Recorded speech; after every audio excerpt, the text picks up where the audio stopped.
Welcome to Commander Pat Alesia, Commander of the Nassau County American Legion. Pat, and then you're being heard on malcolmpresents.com. Pat, introduce us to your guest. Okay, our special guest today is Bill Marinaccio, who has been the post commander of the Lynbrook Post 335 for about a year and a half. He's also served in the post as the post treasurer, the post membership officer, and the adjutant. The adjutant is basically the right-hand man of the post commander. And as membership officer in the post, Bill ensured that the post reached above 105% in membership by December 1st in the last several years. And as a result, each year received a proclamation from the Department of New York. Bill has been a member of the American Legion for about 15 years. And what we'd like to do, Bill, is just introduce you and ask you to briefly talk about your military experiences. Okay, Pat. Well, am I coming through clear? A little garbled. Sit back a little bit. Okay, is that better? Yeah. Yeah. Okay. All right, basically, I guess I could start by saying my career has been pretty uneventful in the military, okay? And I think that may have been a good thing. I decided to join the military and enlisted in the New York National Guard the day after I graduated high school, putting off my further education and work career. What year was that? That was 1960. Oh, okay. All right, June of 60. In fact, I Wow. believe that I think it was actually June 30th that I joined. Okay. Right. During that period, before being called to active duty, I attended meetings with the Guard. I was part of the 106th Infantry down at Good. Bedford and Atlantic Avenues in Brooklyn, New York. And when I went down and signed up prior to being sworn in, I was asked to take a few tests, 2 or 3 tests, if I remember right. And they told me I did fairly well. And rather than just be put in a typical infantry platoon, I was assigned to a combat support platoon, which was basically heavy weapons, namely the 4.2-inch mortar. With that, I went to meetings for what it seemed like a tremendous amount of time. It actually was 8 months before I was called to active duty. And when I finally got the call, I reported to Fort Dix, New York, New Jersey. New Jersey. And Okay. that's where I did my basic training. And one of the probably things that surprised me the most, I was probably one of the younger people at that time. A lot of fellas holding off entering the military until they were just about ready to be drafted. Yeah, Bill, let me ask you a quick question. Did they activate the whole unit or was it individuals within the unit? Individuals. Individual, okay. I got called as an individual. Okay, okay. All right, so my drill sergeant, if you will, was, believe it or not, I remember his name, Sergeant Whalen. And we had in our company, Company M, we had 4 platoons. And in his platoon, we have 4 platoons in the company. In his platoon, he had his own way of deciding who would be the squad leaders and who would be the platoon guide, as they referred to it at that time. And he did it based on seniority, as how long you were in. And I think it's almost needless to say, I had the most seniority. I had 8 months experience of going to meetings, and I was made the platoon guide. Now that I found amusing to some degree, because here I was probably the youngest guy in the platoon, and I'm telling 22, 23-year-old fellas basically what to do and when. And You're lucky you survived. that came close one night. But to get back to basically how it worked out, and the thing I was most proud of the 4 platoons, in that I was the only platoon guide who lasted the entire 8 weeks of basic training, which I was kind of proud of that accomplishment. Now, going back, why did you volunteer after high school? Basically, I wanted to get my obligation, military obligation, given Because that I graduated. we still had a draft. Yeah, we still had- I graduated about the same time, but if you went to college, you were deferred. College was something that would be put off because it wasn't something I guess from a financial point of view, Okay. not something I could do at that point in time in life. So I thought to try to get my military obligation on the way and possibly out of the way, I would enter into the Guard and see how that worked out. And I think it was a positive thing I did, because it gave me a chance to become somewhat more mature. I mean, when you're in the military, you learn the world doesn't revolve around you. You're just part of a team. Yeah. And then that, I think, was very constructive in itself. Not that I was a problem child, mind you, but you know, you learn that, as I said, you're part of a team and you work together. And the fact that they put me in a leadership role in basic training, I think that was helpful too, because I was able to get some firsthand information from the platoon sergeant and some guidance from him. So I think I matured a little more rapidly than I might otherwise. I was scheduled after basic to go down to Fort Jackson, South Carolina, for training on the 4.2 mortar. For whatever reason, that never came to fruition.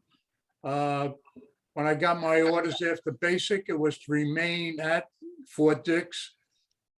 And I then completed what at that time was 6 months of training by doing another 8 weeks of what they called AIT, Advanced Infantry Training. And then that was followed by BUT, which was Basic Unit Tactics. And there, again, I was working as a team. When I returned back to the National Guard, I was then, if you want to say in time, trained on the job to be with the 4.2 mortars to work with the team. Initially, I was the ammo bearer. That isn't the most pleasant job. You learn to carry 2 27-pound shells simultaneously and bring it up to the weapon. Yeah, but those mortars, are they those big cannons? I mean, I don't know nothing about it. Well, a mortar is on the ground. It probably stands about 4 foot high. It's a tube that you kind of take the shell, drop it down the barrel. If you can see my hand description. The bottom line is it's heavy, a 4.2 mortar, believe me. It is. Yes. How far does it shoot? It was fairly accurate for a good quarter mile. Quarter mile, very accurate. When you drop that shell, what was at the base of the tube was, I guess, a firing pin, and that ignited the shell itself, which had a tail on it, if you will, and you, depending on how far you wanted the shell to go, you put on certain elements that they called increments, and they were just fastened on to the bottom of this tail on the shell. And when the firing pin hit it, that's how far it went, based on how many of these increments you put on it. How much time was it before you loaded it, where you get the hell out of there so you won't kill yourself? It was good to have earplugs or cotton or something. From the time you dropped it in the tube, you better get back in a hurry. It didn't take long to take off. It really didn't. It took a little getting used to. Eventually, I got to be an assistant gunner, and that was the man that dropped the weapon in the tube, as opposed to the person that set the sight on what we were aiming at. Yeah. How many were you in your team? There was about a four-man team. Four-man team? Yeah, about 4 or 5. To- My to- memory serves To me right. load and shoot. Mhm. Yeah, basically. And carry it away at the appropriate time to set up somewhere else. Mhm. Okay. It was So quite an Bill, experience. how much time did you spend in the National Guard? I spent 3 years in the Guard 3 years. itself. Okay, I left in June of 63, that would have been. okay, And at that point in time, I enlisted in the 2 Corps 318 Transportation Group as a movement specialist. And there we went to training at Fort Lee, Virginia. And one of my basic responsibility at that time was almost that of a clerk, if you will. I was in charge of filling out paperwork in connection with the movement of both personnel and material. Mhm. okay, gotcha. Now, how long was it before you joined the American Legion? Quite a while. Oh, it was quite, okay, You know, something that quite honestly never entered my mind, mainly because I didn't think I did anything exceptional during the 6 years that I was, on active duty, let's say. right, right, With that also came marriage, raising a family, and going to night school. okay. All right, and it took me quite a while trying to juggle those couple of items. Those balls. Yeah, I can imagine. Before Were you ever shipped out overseas, or basically it was in the domestic in the country? I was domestic, spent actually the whole time in the United States. Yeah, because during about that period is when the Vietnam got hot, I think about 65, 66. Well, I was going to say, actually, when I enlisted, it wasn't even considered the beginning of the Vietnam era. Right, The Vietnam era began in January of 61, of which I became part of. But when I enlisted in June of 60, it was one of those American Legion dead periods, if you will, where you wouldn't be eligible to join the Legion. but now you know that's changed, by the way. That did change. Right, that did change. All right, but basically, I'll say 3 things did happen that were quite interesting or exciting, if you will, while I was in basic training, and that would have been from starting in February. I believe it was, I actually reported on Abe Lincoln's birthday to basic training. Is that Abe in the background? I'm sorry? Do you have the statue of Abe in the background? No, Well, one of the things that took place about a month after I was in basic was, and I think I know Pat will remember this, the Gulf of Tonkin incident, yeah, right, where a Navy ship was attacked in the Gulf of Tonkin. That was 65, wasn't it? No, that was back in 61. 61? Are you sure? 61, Gulf of Tonkin. Hmm. And then a little later on, I don't think I have my dates wrong because I know it was during my basic training. A little later on, around the March, April timeframe, was the Bay of Pigs invasion. Yeah, that was 61. yeah, Definitely, yep. And I was on active duty, and with all of these events, obviously, there's rumors. We're going to be put into regular army, and we're going to be shipped out, and all of that kind of loose talk, I'll say. And the third event that took place was around Memorial Day, and that was the beginning of the building of the Berlin Wall. Wow. And that in itself generated more talk of, remaining on active duty. In fact, several of the people that were in my platoon at that particular time, and they were basically reservists from around the country. And I know I had some, close buddies Yeah. at that time, let's say that from the 32nd of Wisconsin, I believe the 27th of New York, which was an armored division at that time. And I believe even the Pennsylvania's 26th Infantry Division were put on high alert. And I know the 32nd of Wisconsin did get called during that period of time. Okay, Bill, quick question. How old were you when you joined the American Legion, and what motivated you to join the American Legion? Well, okay. Let me just, let me think back. I guess I Okay. gotta go back. I guess I gotta go back 15 years. So I would say I was 64 years old when I Okay. probably joined the American Legion. And what the background to that was, I had received for a number of years, 2 or 3 prior to that, letters from the National Legion office in Indianapolis, Indiana, asking me to join the Legion. And again, feeling I didn't do anything heroic or significant, I just took it with a grain of salt and didn't do anything. Apparently, from that point on, then they started contacting my local post, 335, of which now I'm the commander. And I received a phone call from the adjutant at that time, a fellow by the name of Jack Barlow.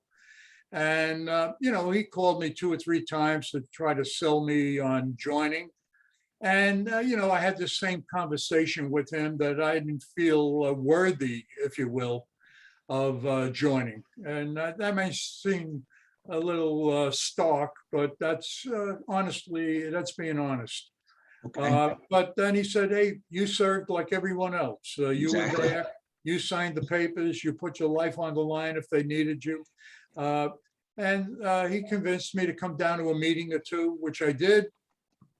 And the next thing I knew, I was being sworn in.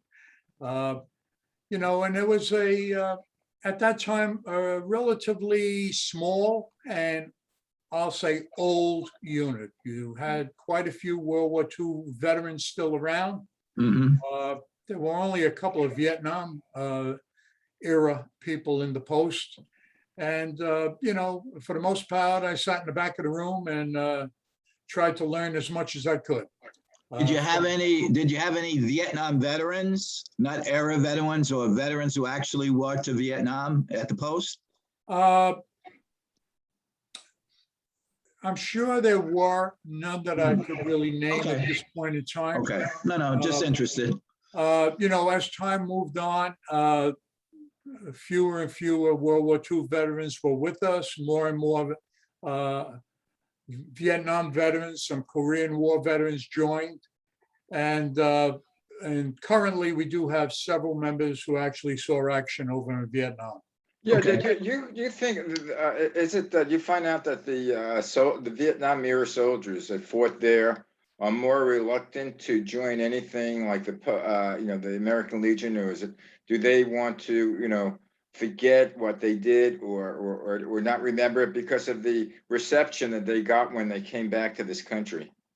I know what you mean. I would say that really didn't affect my mindset. All right. I was very interested in the Vietnam War and probably watched it and read about it as much as the next person, daily. But never entered my mind about, nor was I approached at that point in time to enter some organization like the American Legion. By the way, I was just looking it up. The Bay of Tompkins was 64. Was it? Yeah, because I remember because I was in college at that time. Well, let me say this in my defense. It's not easy getting old, believe me. Well, tell me about it. All right. Now, let me say this.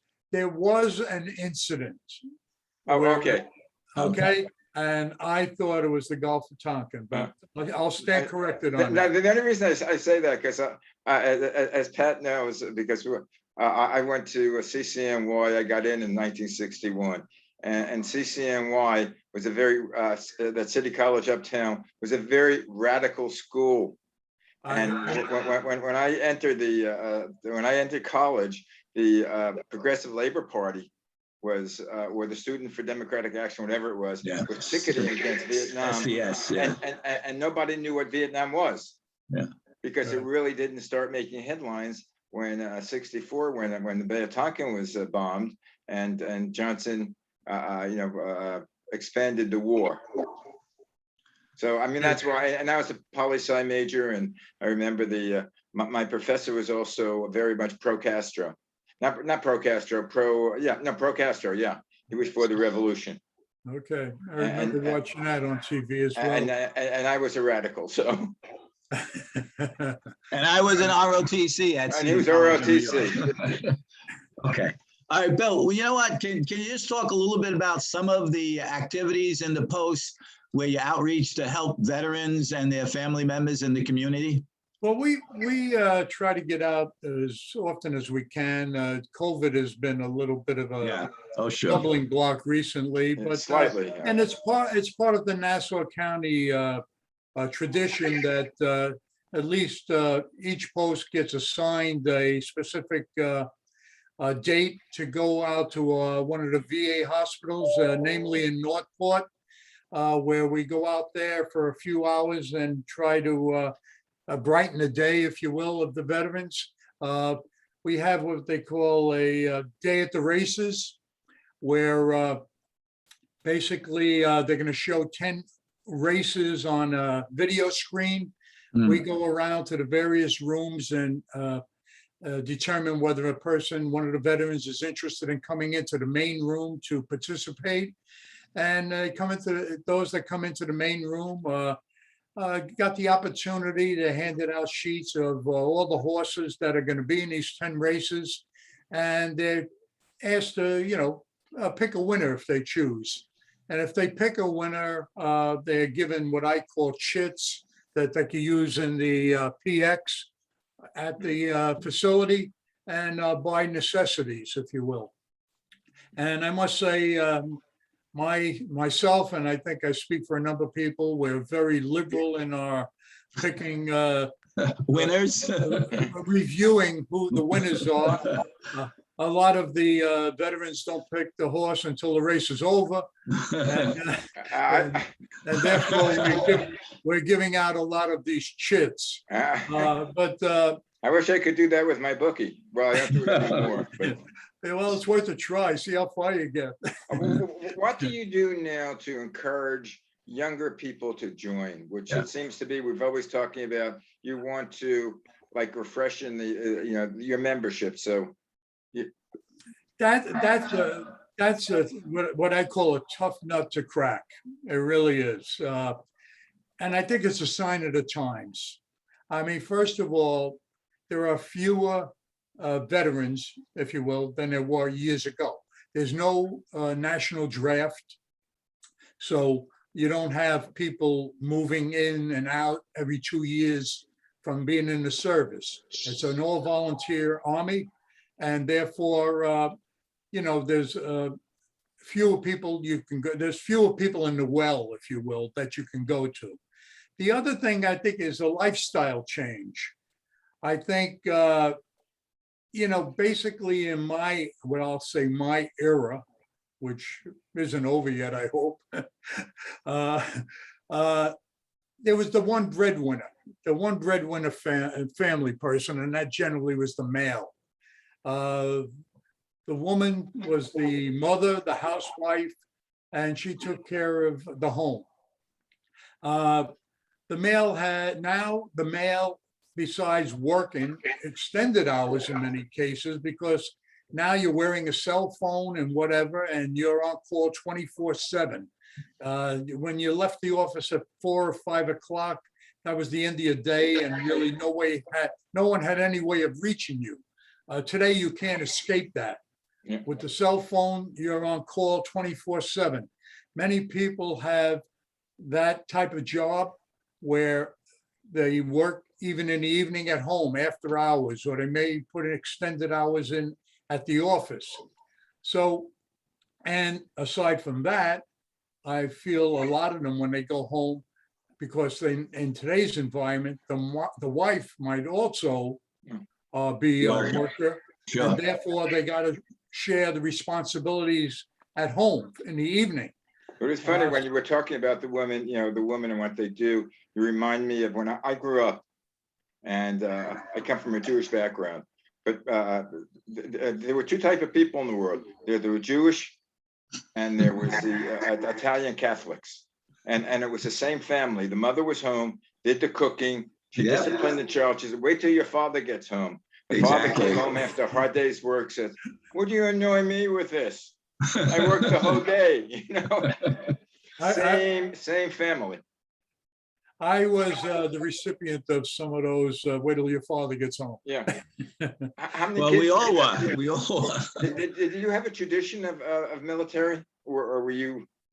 My father married relatively later in life, and he also had a job working for New York City. And I guess the combination of the two, he was exempt, and also a father at the time. Yeah. He was exempt from being called in World War II. His brother, which was, believe it or not, my father came from a family of 9. I believe it.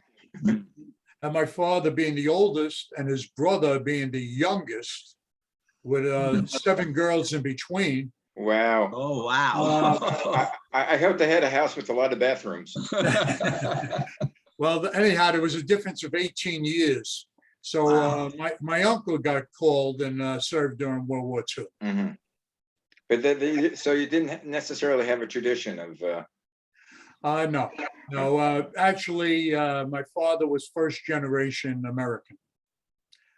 His parents coming over from Italy in the late 1890s.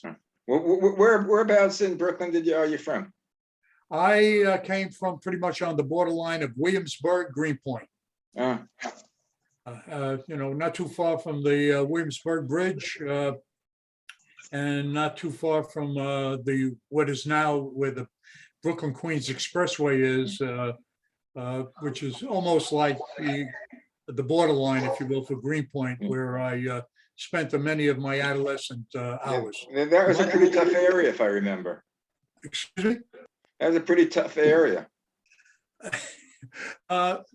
Yeah, you know how to take care of yourself. Yeah. What high school did you go to, Bill? Oh, you're gonna love this one. Boys High. Oh, okay. I was there with Connie Hawkins. Okay. I went to Lincoln High School and I was on the basketball team, and we played Boys High, and it was amazing because I think when they warmed up, we were defeated because we saw all these guys that could dunk the ball, that could dunk the ball backwards. You're absolutely right. We had 2 fellas in particular.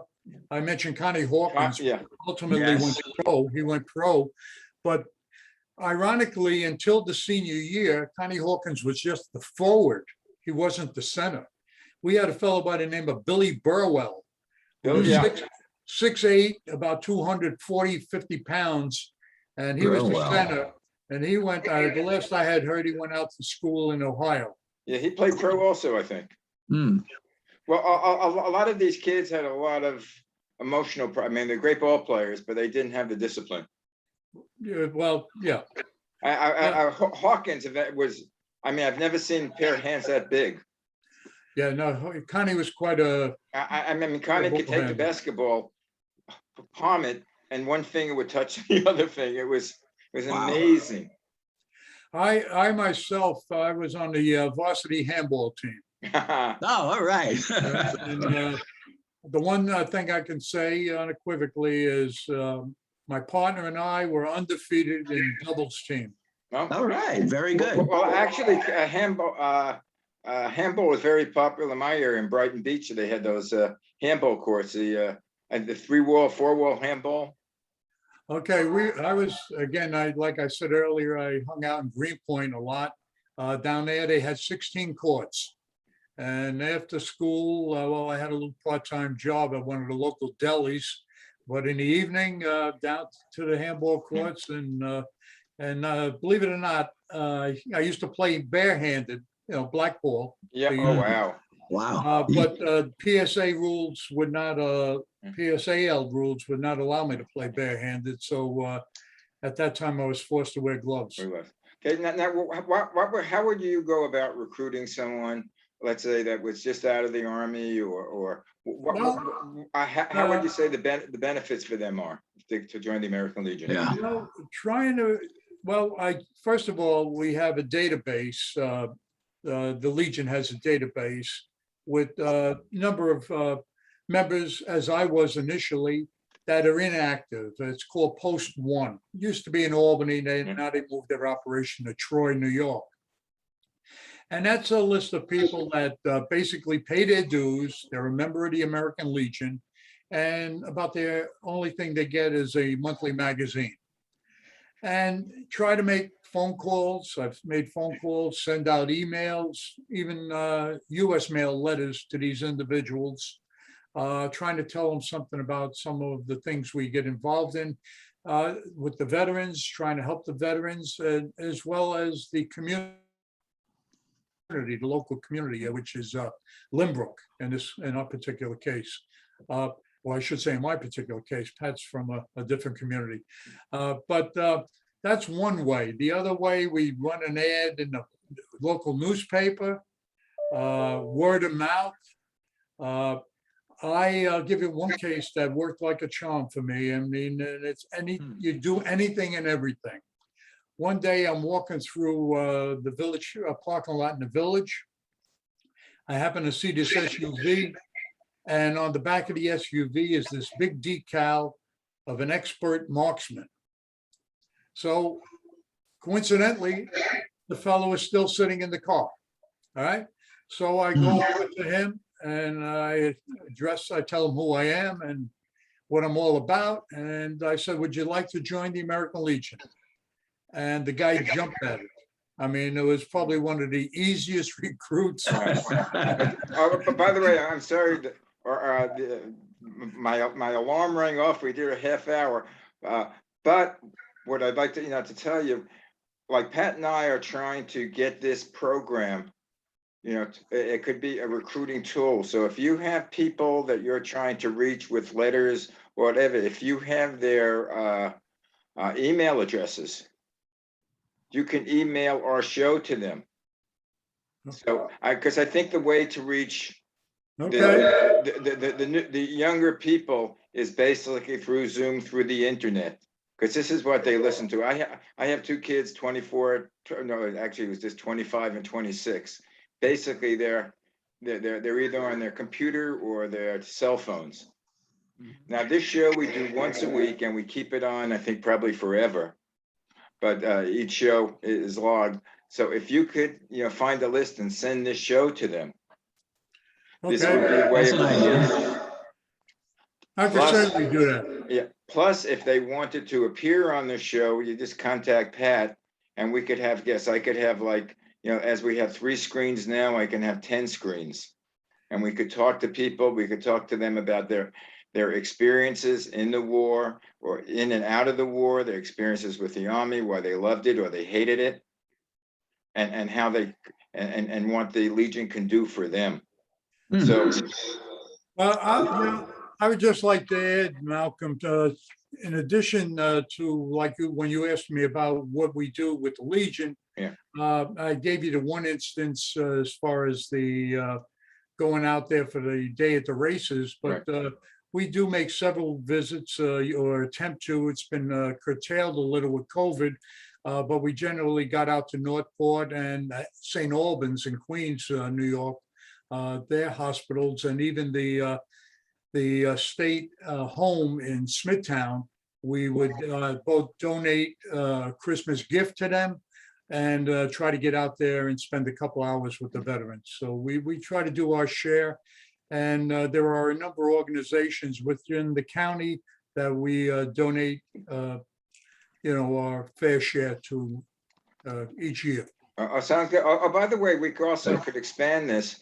If you wanted to visit someone or in a hospital, all we need is a laptop, and we could do a show directly from with a veteran from the hospital and Mhm. talk to them. Yeah, we're only limited by our own imagination, as they say. Right, I understand. But Okay. anyway, Gotcha. as I say, thank you for your service, and you know, you may not feel that you did anything, but you did just being there. That's correct. And as I say, I know because I was like the opposite. All right, thank you. You know. Anyway, guys, thank you very much. Okay, thank you, Bill, and thank you, Malcolm, and have a great evening. Right, and you're listening to Commander what's it, Pat Alesia. Alicia. But it's spelled Alicia. Correct. Thank you, Bill. Thank you, Pat. Speak to you Okay, next week, thank you, Pat. Bill. All right, have a good Bye. one. Talk to you soon. Bye-bye. All right, take care.